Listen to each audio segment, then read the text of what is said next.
Honoured team की ओर से सभी बच्चों का मैं हार्दिक स्वागत करती हूँ। मैं नीरू माथुर पूर्व शिक्षिका रह चुकी हूँ। अभी मैं टाइम बैंक ऑफ इंडिया से भी जुड़ी हुई हूँ, जिसमें ज़रूरतमंदों की सेवा के लिए हम उनके घर जाते हैं, और रोटरी क्लब की भी मैं सक्रिय सदस्य हूँ। आज जुगनू की कहानी लेकर मैं फिर से आप सबके समक्ष उपस्थित हूँ। आज की हमारी कहानी जुगनू की ईमानदारी से संबंधित है। जुगनू एक बहुत ही गरीब लकड़हारा था। वह रोज़ जंगल में लकड़ी काटने जाता था और अपने परिवार का जीवन यापन करता था। एक दिन वह जंगल में लकड़ी काटने गया। वहाँ पास ही जहाँ वो लकड़ी काट रहा था, उसके पास ही एक कुआं था, और लकड़ी काटते काटते उसकी कुल्हाड़ी कुएं में गिर जाती है। वो बहुत परेशान हो जाता है, क्योंकि वही उसके जीवन यापन का साधन थी। अब कुएं में वो कैसे उतरे, यही सोच रहा था कि कैसे कुल्हाड़ी को निकाले। और वहाँ बैठकर वह कुएं के किनारे पर मुंडेर पर बैठकर रोने लगता है। उसके रोने की आवाज़ सुनकर जल देवता प्रकट होते हैं और उससे पूछते हैं कि तू क्यों रो रहा है।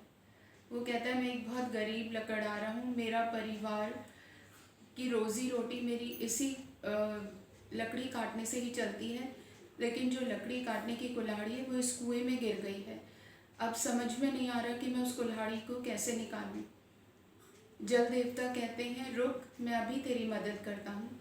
और वो नीचे पानी में डुबकी लगाते हैं और एक सोने की कुल्हाड़ी लेकर आते हैं और उससे कहता है, ले, ये तेरी कुल्हाड़ी। तो उसने कहा, नहीं, ये मेरी कुल्हाड़ी नहीं है। जल देवता कहते हैं, कोई बात नहीं, पर ये रख ले, ये भी है तो कुल्हाड़ी ही। बोला, नहीं, मैं ये कुल्हाड़ी नहीं ले सकता। जल देवता कहते हैं, अच्छा, मैं फिर देखता हूँ। वो फिर डुबकी लगाते हैं और एक चांदी की कुल्हाड़ी लेकर प्रकट होते हैं। जुगनू उस कुल्हाड़ी के लिए भी मना कर देता है। जल देवता के बहुत कहने पर भी वह यही कहता है कि उसे अपनी ही लकड़ी की साधारण कुल्हाड़ी चाहिए। जल देवता फिर से कुएं के पानी में डुबकी लगाकर उसके लिए उसकी पुरानी कुल्हाड़ी लेकर आते हैं। उसको देखते ही उसकी आंखों में चमक आ जाती है। वह बहुत खुश होता है कि उसकी कुल्हाड़ी उसे मिल गई। जल देवता उसके साधारण स्वभाव और उसकी ईमानदारी पर इतने प्रसन्न होते हैं, इतने प्रभावित होते हैं।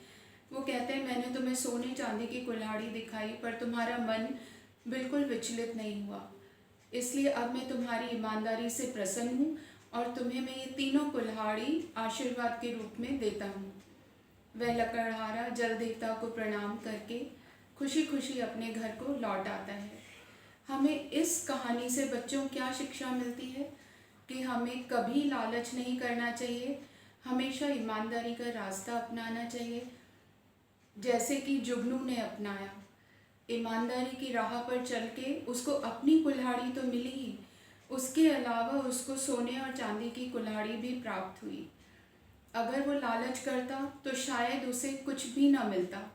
इसलिए हमें हमेशा ईमानदारी का ही रास्ता अपनाना चाहिए।